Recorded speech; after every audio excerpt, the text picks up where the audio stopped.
같이 박수 치시면서 찬양하겠습니다. 나의 시선이 나의 마음을 향할 때 작고 초라한 모습과 두려움뿐이네.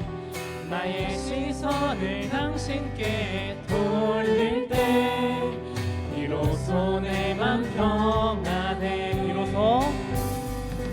비로소 내 맘 평안. 주를 바라보며 그 마음을 구합니다.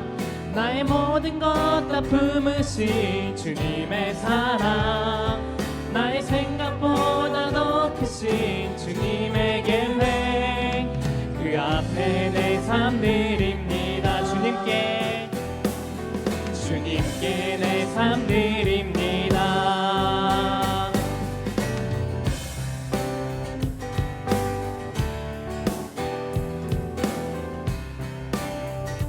다시 처음부터 찬양하겠습니다. 나의 시선이 나의 마음을 향할 땐 작고 초라한 모습과 두려움뿐이네. 나의 시선을 당신께 돌릴 때 비로소 내 맘 평안해. 비로소 내 맘 평안. 다시 한번 나의 시선이 나의 마음을 향할 때 작고 초라한 모습과 두려움뿐이네.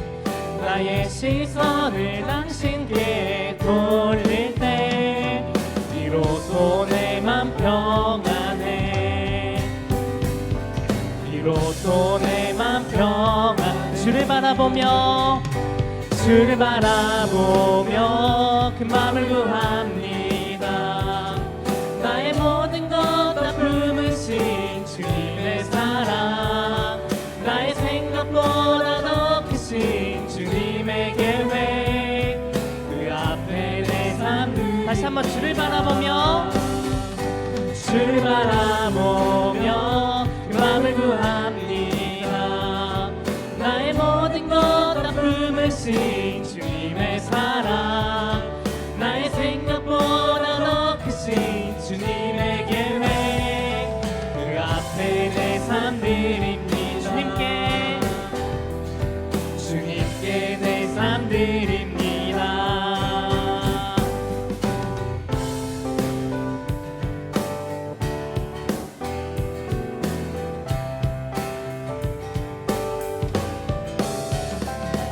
우리의 찬양의 고백이 내 삶의 고백이 되기를 원합니다.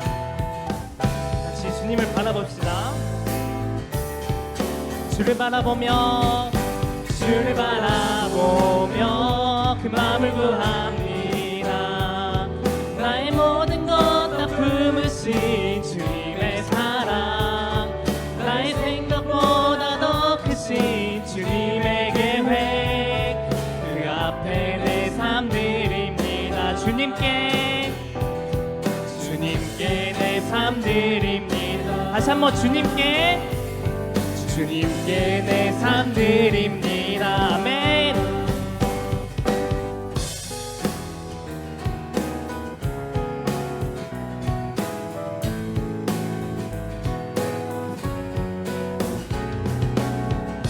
우리를 향하신 하나님의 사랑 앞에 기쁨으로 나가길 원합니다. 아멘. 다 같이 찬양합시다. 내 마음을 가득 채운 주 향한 찬양과 사랑, 어떻게 표현할 수 있나. 수많은 찬양들로 그만 표현할 길 없어. 다시 다시 한번 내 마음을 가득 채운 주 향한 찬양과 사랑, 어떻게 표현할 수 있나. 수많은 찬양들로 그만 표현할 길 없어. 다시 고백하. 주 사랑해요.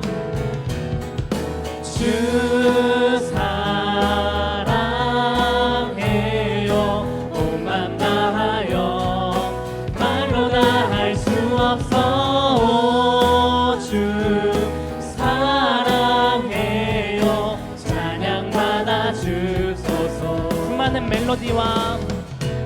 수많은 멜로디와 찬양들을 드렸지만 다시 고백하기 원하네.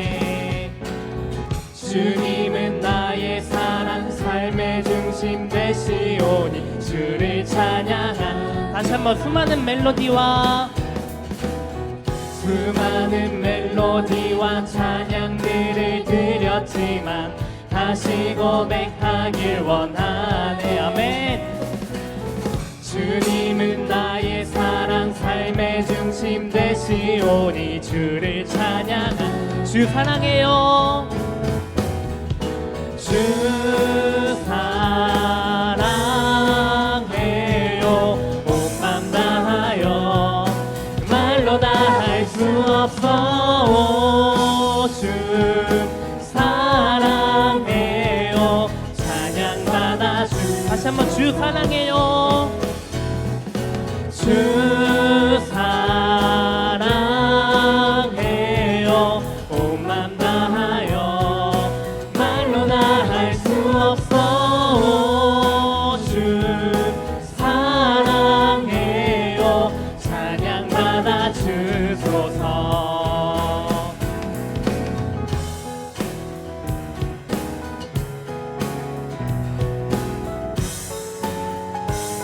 주님께 사랑을 고백하길 원합니다. 주님 사랑 다시 고백하는 새날 주신 감사해요.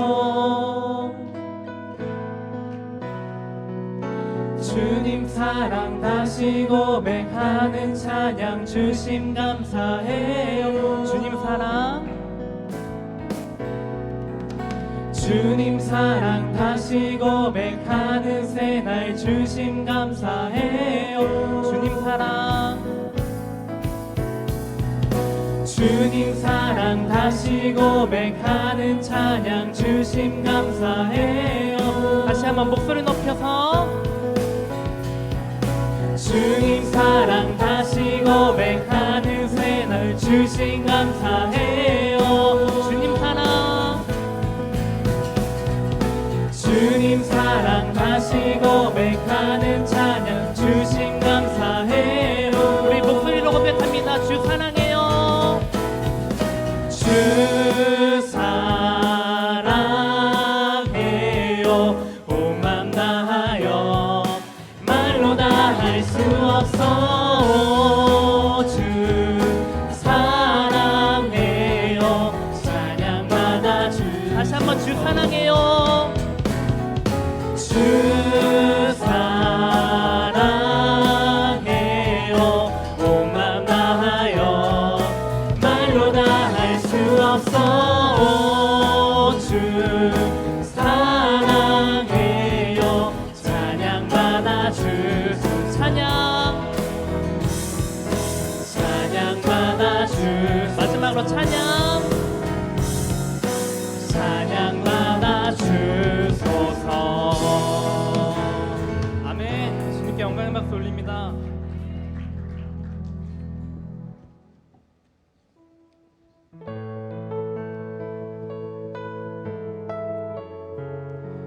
이 시간 우리가 주님 앞에 새로워지기를 원합니다.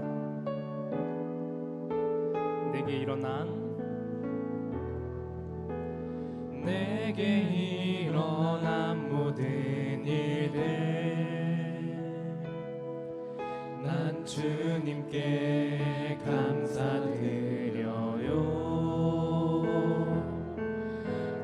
나의 몸과 마음을 주께서 주의 거룩한 손으로 선택하시며 나의 행위와 나의 입술과 나의 영혼을 오늘 새롭게 늘 새롭게 하시니 내게 일어난 새로워진 내 모든 것 난 주님께 감사드려요. 다시 한번 내게 일어난 모든 일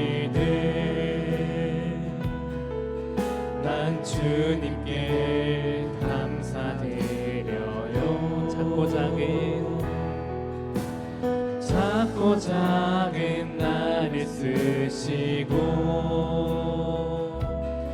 주의 사랑으로 나를 감싸주시며 나의 행위와 나의 입술과 나의 영혼을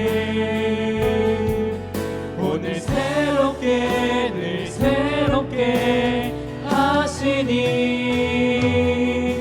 내게 일어난 새로워진 내 모든 것 난 주님께 감사드려. 다시 한번 나의 행위와 나의 입술과 나의 영혼을 오늘 새롭게 늘 새롭게 하시니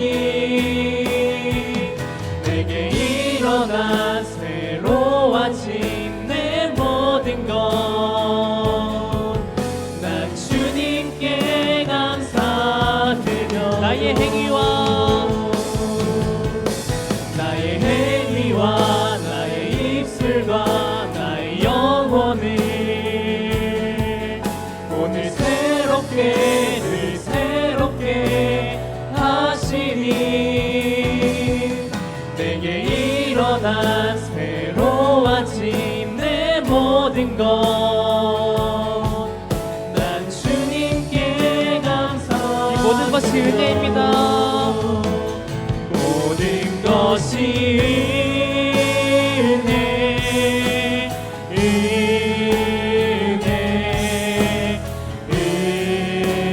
은혜 한없는 은혜 내 삶에 당연한 것 하나도 없었던 것을 모든 것이 은혜여. 다시 한번 모든 것이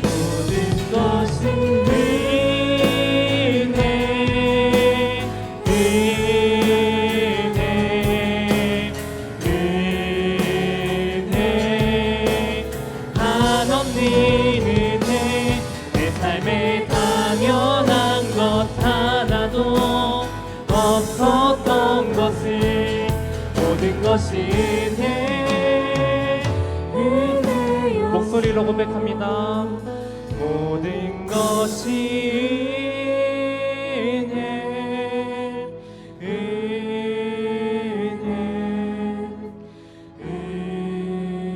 은혜 한없는 은혜 내 삶에 당연한 것 하나도 없었던 것을 모든 것이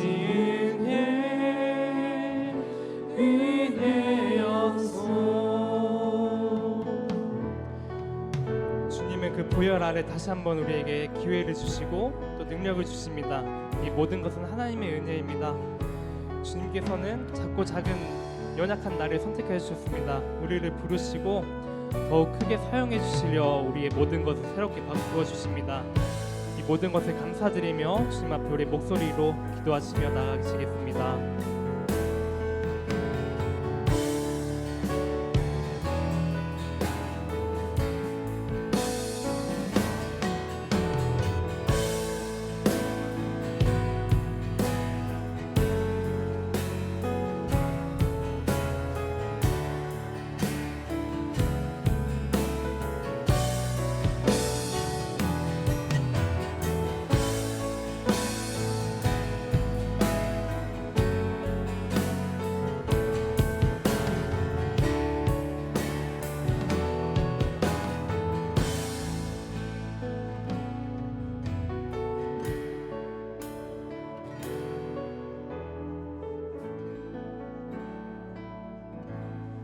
예수님의 이름으로 기도드립니다. 아멘. 광고 드리겠습니다. 오후 프라임워십에 오신 우리 성도님들과 청년들 다시 한번 사랑하고 축복합니다. 하나님께 예배함이 우리의 기쁨이 되길 원하고 이 시간 전심으로 주님께 예배드리길 소망합니다. 그리고 다음 주 4월 12일 12시에 정수산나 청년의 결혼식이 있습니다. 우리 청년부는 토요일에 11시까지 모이시면 되겠고 또 식장으로 바로 오시는 청년은 30분까지 꼭 만나서 미리 연습하고 들어가시면 되겠습니다. 꼭 참석해 주시고 그리고 청년부는 예배 후에 연습하고 돌아가겠습니다. 오늘 이대한 목사님 말씀 전하실 때 은혜 받는 시간 되시길 바랍니다. 오늘 우리 함께 나눌 말씀은 마태복음 16장 13절에서부터 18절까지의 말씀입니다. 예수께서 빌립보 가이사랴 지방에 이르러 제자들에게 물어 이르시되 사람들이 인자를 누구라 하느냐? 이르되 더러는 세례 요한, 더러는 엘리야, 어떤 이는 예레미야나 선지자 중에 하나라 하나이다. 이르시되 너희는 나를 누구라 하느냐? 시몬 베드로가 대답하여 이르되 주는 그리스도시요 살아계신 하나님의 아들이시니이다. 예수께서 대답하여 이르시되 바요나 시몬아 내가 복이 있도다. 이를 내게 알게 한 이는 혈육이 아니요 하늘에 계신 내 아버지시니라. 또 내가 내게 이르노니 너는 베드로라. 내가 이 반석 위에 내 교회를 세우리니 음부의 권세가 이기지 못하리라. 아멘. 샬롬. 사랑하는 일심교회 청년공동체 여러분, 또 오예배 함께하는 일심공동체 모두를 주의 이름으로 사랑하고 축복합니다. 함께 옆에 있는 지체들과 인사해 보도록 하겠습니다. 사랑하고 축복합니다. 한 주간 부분적 따름에서 벗어나 온전한 따름으로 예수 그리스도의 제자가 되어서 예수님의 손을 잡고 함께 깊은 곳으로 그물을 던지는 믿음의 여정을 잘 살아내셨을 줄 믿습니다. 우리가 함께 이 부분적 따름에서 벗어나서 온전한 따름으로 나아가기 위해 예수님의 이제 12제자들을 함께 한 명씩 나눠 가보려고 합니다. 12명들은 모두 다 달랐습니다. 그런데 이들의 모습 속에는요, 우리들의 모습과 참 많은 부분들이 겹쳐져 있습니다. 그래서 이 제자들을 함께 나눠가면서 많은 도전도 받고 또 위로도 받고 그저 아는 지식에만 그치는 것이 아니라 이 부분적 따름에서 우리가 벗어나서 조금이나마 온전한 따름에 하나님의 자녀가 되자. 그 첫 시작으로 예수님의 제자 중에 수제자 베드로에 대해서 함께 말씀을 나눠보려고 합니다. 사실 12제자 중에 여러분 베드로는 수십 번, 수백 번 설교를 하고 나눌 수 있을 정도로 성경에 가장 많이 기록이 되어져 있는 제자 중에 한 명입니다. 그만큼 우리도 베드로란 인물에 대해서 설교도 많이 들어왔고 어느 정도 배경 지식은 다 가지고 있습니다. 대표적으로 베드로의 직업은 무엇이었죠? 어부였습니다. 말보다는 행동이 앞섰던 사람, 조금은 거칠었던 사람, 그리고 예수님 제자 중에 수제자였고요. 예수님을 3번이나 부인했던 제자. 부활하신 예수님을 보고 물고기 잡다가 바다로 가장 먼저 뛰어들어서 예수님 앞으로 달려왔었던 제자. 초대교회의 리더 등등. 다른 어떤 제자들보다 우리는 이 베드로에 대해서 설교도 많이 들어왔고 그 내용도 잘 알고 있습니다. 지난주 담임 목사님 설교에서도 또 오늘 설교에서도 베드로라는 인물이 나왔었죠. 이 인물에 대한 배경 지식도 우리가 조금씩은 다 가지고 있습니다. 그렇다면 여러분, 베드로의 가장 큰 특징이 무엇인지 아십니까? 베드로의 가장 큰 특징이 무엇일까요? 반복된 실수를 계속했다라는 것입니다. 근데 중요한 건 이 실수가 많은 실수를 저질렀고 반복했음에도 베드로는 늘 예수님께 도움을 요청하거나 용서를 구했다라는 것입니다. 그리고 그때마다 예수님은 이 베드로를 용서해 주셨고요. 회복시켜 주셨습니다. 우리와 정말 많이 닮아 있고 참 비슷합니다. 여러분, 우리도 반복된 실수를 계속하지 않습니까?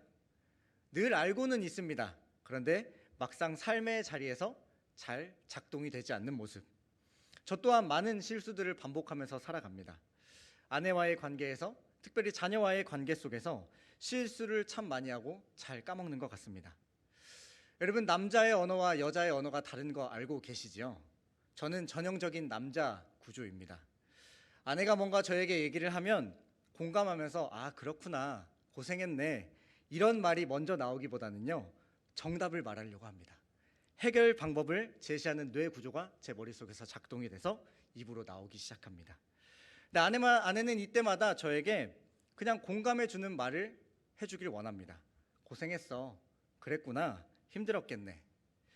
정답을 알고 싶거나 저에게 뭔가 해결을 요구하면서 꺼낸 말이 아니었습니다. 저도 알고는 있지만 막상 이 질문에 제 귀를 거쳐서, 제 뇌를 거쳐서 입으로 나오는 말은 작동이 안 될 때가 대부분입니다. 그때마다 아내는 저에게 여보는 여자의 마음을 참 모른다고. 아니, 제가 어떻게 알겠습니까? 저는 남중 남고, 교회도 군교회를 나왔고요. 남자의 비율이 90%가 되는 신학과를 나왔기 때문에 대학교에 들어오기 전까지 제가 접할 수 있는 여자라고는 저희 어머니와 제 여동생밖에 없었습니다. 이런 저에게 있어서 아내와의 관계는 사실 되게 실수도 많고 실패가 반복될 수밖에 없습니다. 무엇보다 하나님과의 관계에서 참 많은 실수와 실패가 반복되는 것 같습니다. 매일 주일에, 그리고 매번 주일에 와서, 그리고 매일의 삶에서 주님, 오늘은 조금 더 기도 많이 하겠습니다. 오늘은 조금 더 말씀 묵상 더 철저하게 하고, 오늘은 핸드폰 보고 유튜브 보는 시간보다 말씀 읽고 묵상하는 시간, 책 읽고 기도하는 시간을 조금 더 가지겠습니다. 오늘 하루 짜증내지 않고 사랑의 언어를 뱉게 해주세요라고 매일 머릿속으로 알고 있고 다짐하지만 너무나도 쉽게 실패합니다. 매일 반복해서 실수합니다. 그런데요, 저는 오늘 또 이 자리에 서 있습니다. 여러분도 일상생활에서 가족과 친구들과의 관계 속에서, 직장과 사업장, 세상에서 무엇보다 우리 하나님과의 관계에서 많은 실수와 실패들을 경험하면서 살아가실 겁니다. 그런데 참 은혜가 되는 것은 예수님께서 베드로를 처음 만나셨을 때 이런 반복되는 실수와 실패의 연속인 베드로의 삶을 이미 다 알고 계셨던 것 같습니다. 그 내용이 요한복음 1장 40절부터 42절에 기록되어져 있는데 우리 함께 읽어보도록 하겠습니다. 요한의 말을 듣고 예수를 따르는 두 사람 중에 하나는 시몬 베드로의 형제 안드레라. 그가 먼저 자기의 형제 시몬을 찾아 말하되 우리가 메시아를 만났다 하고, 메시아는 번역하면 그리스도라. 데리고 예수께로 오니 예수께서 보시고 이르시되 내가 요한의 아들 시몬이니 장차 게바라 하리라 하시니라. 게바는 번역하면 베드로라. 아멘. 예수님과 베드로의 첫 만남이 기록된 본문인데요, 베드로의 동생 안드레가 세례 요한의 제자였다가 이 세례 요한이 예수님에 대해 증언하는 것을 듣고 내가 예수님의 제자가 되겠다고 결심하고 예수님을 따르게 됩니다. 그리고 예수님을 만난 뒤에 곧바로 이어 자기 형 베드로에게 가서 내가 메시아를 만났다, 우리 함께 만나러 가보자 라고 하고 이 형 베드로를 예수님께 데리고 옵니다. 이때 베드로와 예수님의 첫 만남이 이어지는데 이 첫 만남에서 42절에 예수님께서 이렇게 말씀하시죠. 내가 요한의 아들 시몬이니 내 이름을 장차 게바라 하리라 하시니라. 게바는 아람어로 반석, 헬라어로 반석이란 뜻은 베드로였습니다. 예수님이 이제 너를 반석이라고 부를 거야 라고 말씀하셨는데 여기서 주목할 것은요, 요한의 아들 시몬아 내가 너를 지금 바로 반석으로 만들 거야 라고 말씀하신 게 아니었습니다. 42절 말씀 띄워주실 수 있을까요? 42절 말씀에 게바 앞에 무슨 단어가 기록되어 있죠? 장차라는 단어가 기록이 되어져 있습니다. 앞으로는, 언제가 될지 모르지만 너는 앞으로 게바, 반석이 될 것이다 라는 전제를 예수님이 베드로를 처음 만났을 때부터 해주셨습니다. 그리고 다시 찾아오셨던 베드로에게 예수님이 누가복음 5장 10절에 이렇게 다시 한번 말씀해 주십니다. 예수께서 시몬에게 이르시되 무서워하지 말라, 이제 후로는 내가 사람을 취하리라 하시니. 아멘. 제가 베드로에 대해서 설교를 준비하고 묵상하면서 이 장차라는 단어가, 그리고 후로는 이란 단어가 저에게 정말 큰 위로와 소망이 되었습니다. 여러분, 우리 솔직히 다들 완벽해지고 싶어 하지 않으십니까? 우리 내면에는 다 완벽주의적인 성향을 가지고 있습니다. 여기 앉아 계신 분들 중에 누구도 자기의 약점을 스스로 드러내고 자랑하고 남에게 보여주고 싶으신 분은 없을 겁니다. 우리는 내가 평소에 가지고 있던 나의 모습보다 훨씬 더 화려하고 좋고 높게 포장을 하면서 겉으로 드러내면서 살아가는 사람들입니다. 우리 학생인 청년들, 여러분 공부나 성적이나 취업의 과정 중에 완벽하고 싶죠? 누구나 100점 맞고 A+ 학점 받고 싶지, 장학금 받고 싶지, C나 D나 F, 학사경고 누가 맞고 싶어 하겠습니까? 친구 관계나 사람들과의 관계 속에서도 마찬가지입니다. 나의 단점과 흠은 최대한 가리고 보여주고 싶지 않습니다. 이 외적인 모습뿐만이 아니라 내 내면의 약함까지도 완벽하게 감춰서 누구도 날 함부로 대하지 못하게 하고 싶고, 내가 공격하는 사람이 되고 싶지 공격당하는 사람이 되고 싶어 하진 않습니다. 이뿐만입니까? 직장과 사업장을 운영하는 우리 성도님들, 우리의 삶의 현장에 맡은 일들을 감당해 나갈 때 늘 완벽하게 우리 주어진 일에 최선을 다하고 해내길 다들 소망하면서 살아가시죠. 상급자들과 고객이나 기업에게 인정받고 싶어 하지 않습니까? 모든 사람들의 칭찬의 대상, 인정의 대상이 되고 싶어 하지 손가락질 받고 기피하는 대상이 되고 싶어 하진 않습니다. 물론 제 말이 이렇게 완벽을 추구해 나가는 것이 잘못되었다라고 말씀드리는 것이 아닙니다. 분명한 사실은요, 우리가 이렇게 완벽을 추구해 나가는 과정 중에 반드시 우리는 실수와 실패를 할 수밖에 없다라는 것입니다. 지금 우리가 한글을 읽고 듣고 쓰는 것 당연한 것 같습니까? 우리가 얼마나 어렸을 때부터 아기 때부터 엄마 아빠의 입모양을 보면서 말도 안 되는 그 옹알이 어버버버를 따라하고 기역, 니은, 디귿, 리을을 따라서 써보고 띄어쓰기 시험에 얼마나 많은 빗방울들을 맞아보는 시간을 거쳐왔다 보니까 우리가 지금 글을 쓰고 읽을 수 있는 것입니다. 우리는 언제나 단 한 번에 100점인 사람이 될 수가 없습니다. 그 사이에 100점으로 나아가는 과정 중에는요, 반드시 10점을 맞을 때도 있고 30점을 맞을 때도 있고 50점을 맞을 때도 있습니다. 그 사이에는 반드시 실패와 실수를 할 수밖에 없는 존재들입니다. 그런데 그 실수와 실패가 우리에게 왔을 때 우리가 어떻게 반응합니까? 낙심하고 절망할 때가 참으로 많다라는 것입니다. 왜요? 나는 완벽해야 되니까요.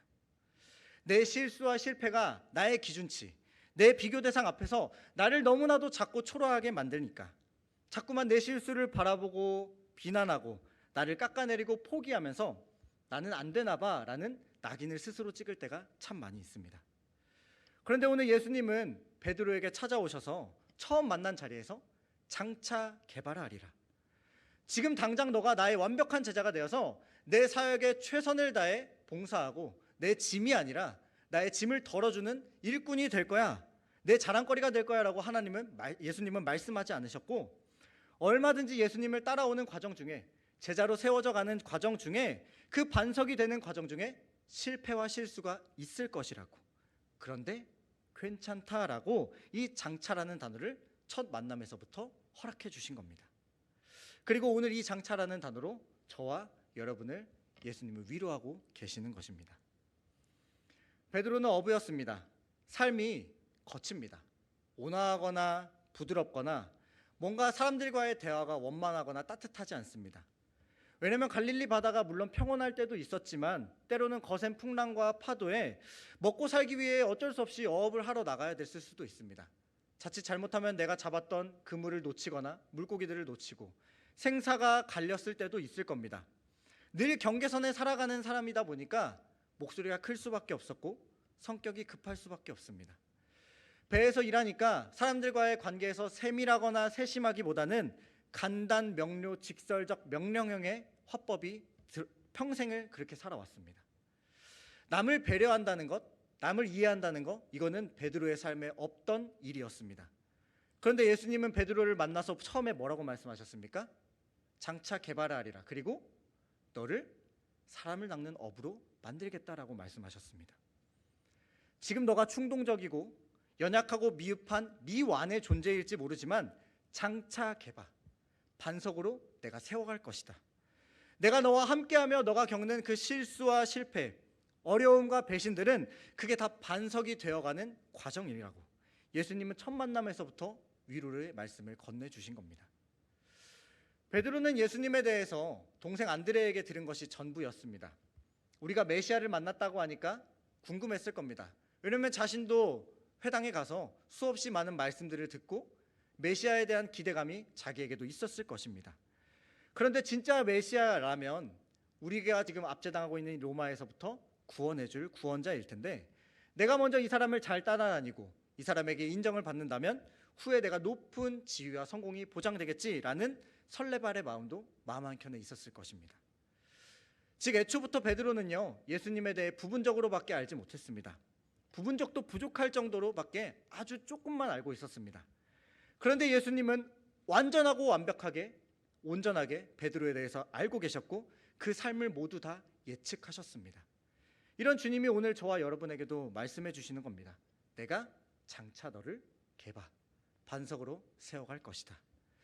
오늘도 우리가 실수하고 넘어지고 후회하지만 장차 내가 너를 개바로 반석으로 세워갈 것이다. 아멘이십니까?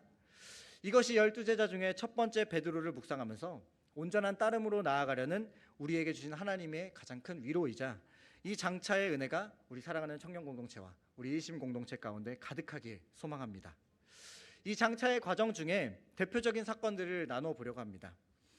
베드로가 예수님을 따라다니면서 12제자 중에 그래도 조금은 인정받는 것 같고 예수님의 많은 기적들을 보면서 뭔가 좀 자신감이 생겼던지 예수님 앞에서 몇 번 호언장담할 때가 있었습니다. 오늘 본문 바로 앞에 베드로가 어떤 경험을 했냐 하면 오병이어 사건으로 15,000명에서 거의 2만 명이 가까운 사람들이 먹고 마시는 기적을 경험합니다. 그리고 곧바로 이어지는 경험이 어떤 경험입니까? 물 위로 걷는 경험을 하죠. 물 위로 걸어오시는 예수님을 보고 모두가 다 귀신이다 기겁하며 절망할 때 주님이시면 저도 물 위로 걷게 해주십시오 라고 해서 자기도 물 위로 몇 발자국 걸어봤습니다. 물론 금세 빠지긴 했지만요. 이어지는 자리에서 병든 자들을 고치는 기적의 자리에도 함께합니다. 7병2호로 남자만 4,000명을 먹이는 기적에도 함께한 뒤에 오늘 본문의 말씀이 이어지는 것입니다. 오늘 본문의 말씀을 다시 한번 함께 읽어보도록 하겠습니다. 예수께서 빌립보 가이사랴 지방에 이르러 제자들에게 물어 이르시되 사람들이 인자를 누구라 하느냐? 이르되 더러는 세례 요한, 더러는 엘리야, 어떤 이는 예레미야나 선지자 중에 하나라 하나이다.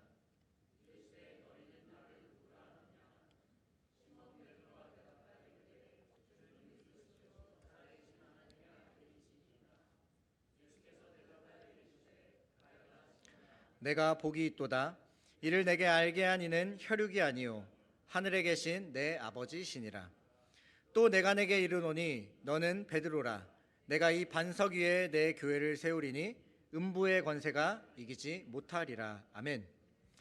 예수님께서 많은 기적들을 베푸시니까 사람들이 예수님에 대해 기대감에 찬 말로 이런저런 얘기들을 했고 제자들도 그 말에 동조해서 큰 기대감이 부풀었습니다.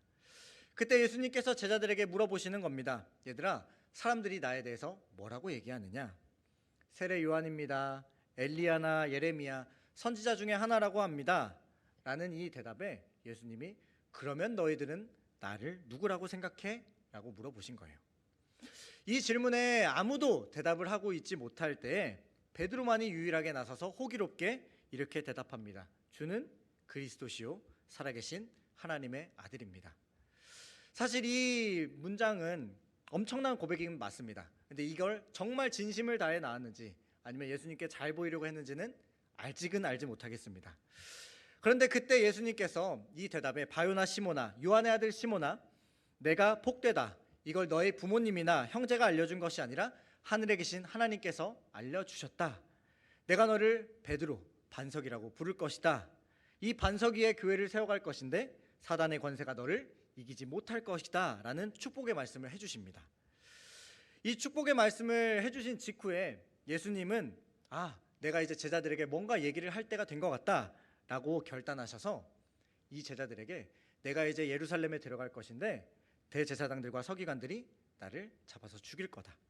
나는 죽고 3일 만에 부활할 것이다 라는 그 십자가와 부활 사건에 대해 처음으로 제자들에게 얘기를 해주십니다.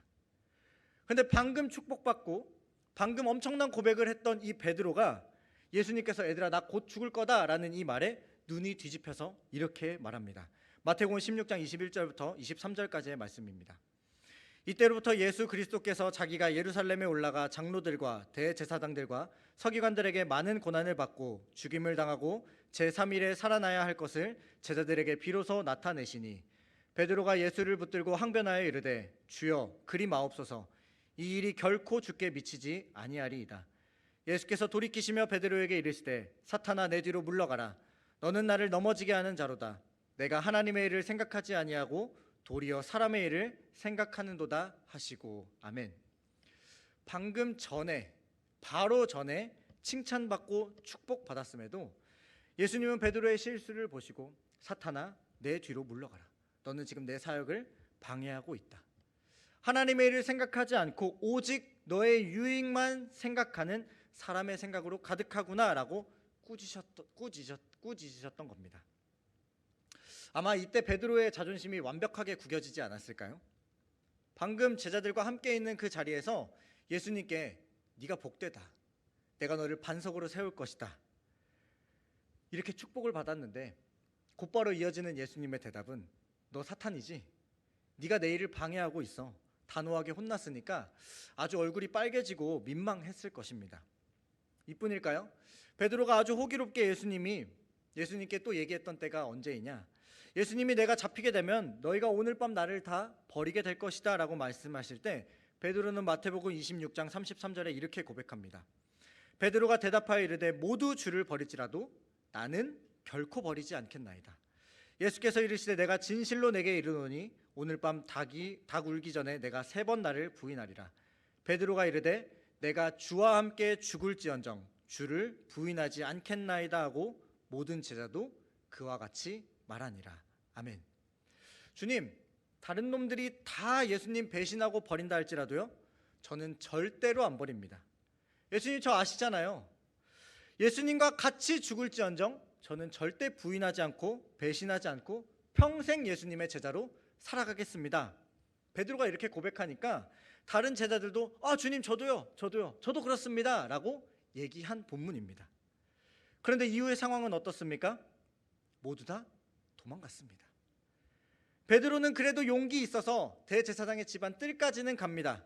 그런데 그곳에서 3번이나 예수님을 부인하고 저주합니다. 그때 닭이 울었습니다. 이때 베드로가 예수님께서 하신 말씀이 기억이 나서 밖으로 나가 심히 통곡했다라고 성경은 기록하고 있습니다. 그럼 베드로가 말보다 행동이 앞섰던 사람, 예수님께 그렇게 인정을 받고 싶어서 호언장담하던 사람이었다면 닭이 울고 그 예수님의 말씀이 깨달아졌을 때 어떻게 했어야 됩니까? 당장 다시 그 자리로 달려가서 내가 예수님의 제자가 맞다라고 인정했어야 됐고요. 예수님의 십자가 좌편이든 우편이든 함께 달렸어야 함이 마땅합니다. 그런데 베드로는 그렇게 하지 못하고 다시 일상으로 돌아갔습니다. 다시 물고기 잡던 부분적인 삶의 자리로 다시 돌아갔던 겁니다. 그런데 부활하신 예수님께서는 어떻게 하십니까? 다시 베드로와 그 제자들을 찾아가십니다. 갈릴리 해변에서 베드로를 두 번째로 부르셨을 때 그때의 자리처럼 온전한 따름의 결단을 내렸던 그 시간으로 다시 돌아가서 밤새 아무것도 잡지 못해 허탈해 있는 제자들과 베드로에게 그물을 배 오른편에 던져봐라. 그러면 물고기를 낚을 수 있다라고 말씀하시면서 도망했고 배신했던 제자들을 다시 먼저 찾아가시는 분이 바로 우리 주님이십니다. 사랑하는 여러분, 이것이 하나님께서 우리에게 허락하신 장차의 은혜입니다. 실패하고 실수하고 예수님을 저주하고 배신하고 떠나갔음에도 다시 예수님은 베드로를 찾아오시고 또 오늘 우리를 찾아오시는 줄 믿습니다. 장차 개바로 반석으로 세워가기 위해 오늘도 내일도 앞으로 영원히 우리를 찾아오시는 줄 믿습니다. 지금 우리가 겪고 있는 실수와 실패는요, 앞으로 하나님의 사명을 감당하는 데 있어서 반드시 필요한 일이었기 때문에 예수님은 비록 베드로가 나를 배신하고 저주했고 떠났다 할지라도 다시 사랑으로 찾아오셔서 내 양을 먹이라고, 내 양을 치라고 손 내밀어 주시고 회복시켜 주시는 겁니다. 사랑하는 우리 청년 공동체 여러분, 사랑하는 우리 이심 공동체 여러분, 우리가 잘 알고 있는 베드로는요, 참 많은 변화가 있었던 사람입니다. 이렇게 실수가 많고 연약했고 칭찬받았지만 곧바로 혼나는 경우도 성경에 흔치 않은데, 그럼에도 베드로가 나중에 성령을 받고 설교하게 되었을 때 그 복음을 듣고 예수를 따르기로 결심한 사람이 남자만 5,000명이 되었다라고 사도행전은 기록하고 있습니다. 아마 이 이후에 베드로가 사람들에게 설교하고 사람들 앞에 설 때마다 자신의 실수와 실패에 대해서 설교하고 간증하지 않았을까 생각됩니다. 여러분, 저는 예수님을 배신도 했고요, 저주까지 했습니다. 말로는 예수님 앞에서 호언장담하면서 예수님 끝까지 따른다라고 했지만 제 삶은 다시 예수님을 알기 전에 부분적으로 알고 살아갔던 그 자리, 여전히 나 중심적인 사고, 죄 가운데 거하는 나의 삶의 자리로 돌아갔지만 우리 주님은 그 자리로 다시 찾아오셔서 나를 장차의 은혜로 다시 불러주셨다고, 저를 품어주시고 회복시켜주시면서 이 실패의 과정 속에서 나를 지금 반석으로 세워서 지금 이 자리에 세워놓으셨다라고 설교하지 않았을까요? 혹 반복되는 실수와 실패로 인해 낙심하고 절망하시는 분 계십니까? 괴로워하고 나를 깎아내리는 분 계십니까? 여러분, 포기하거나 절망하지 마십시오. 우리는 실패라고 규정할지 모르지만 하나님은 그렇게 생각하지 않으실 수도 있습니다. 오늘 이 실패와 실수를 통해 하나님은 우리를 장차 개바로 세워가실 줄 믿습니다.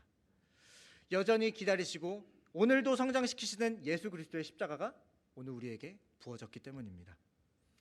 예수님이 십자가에 달리셨을 때 실패와 좌절의 인생으로 마침표가 찍힌 것 같았습니다. 아무것도 이루지 못하고 아무것도 해결하지 못한 그 저주받은 나무에 달려 죽은 자칭 하나님의 아들처럼 보였습니다.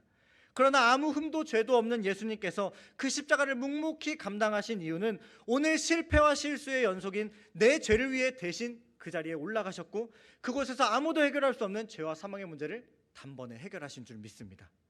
그리고 부활하셔서 죽음을 이기시고 승리하셨습니다. 우리는 이미 이긴 승리의 싸움을 살아가는 자들입니다. 오늘 우리에게 이 은혜를 믿음으로 고백하고 인정할 때마다 하나님의 자녀가 되는 권세를 우리에게 주셨음을 믿습니다. 사랑하는 이심 공동체 여러분, 오늘 우리에게 허락하신 이 장차의 은혜를 풍성히 누리고 살아가시길 소망합니다. 이 장차의 은혜가 내가 마음껏 실수하고 기꺼이 죄를 지어도 된다라는 면죄부는 아닙니다. 하나님을 기억하고 살아가는 삶의 과정 속에 때로는 실수하고 넘어질 수도 있지만 그럼에도 장차 우리를 하나님의 자녀로 세상 속에 구별된 거룩한 자녀로 살아가게 하시는 그 기다리시고 인내하시고 무한한 사랑에 함께 하시는 그 하나님의 은혜가 이 장차에 담겨 있음을 믿고 살아가시는 여러분이 되시길 간절히 소망합니다.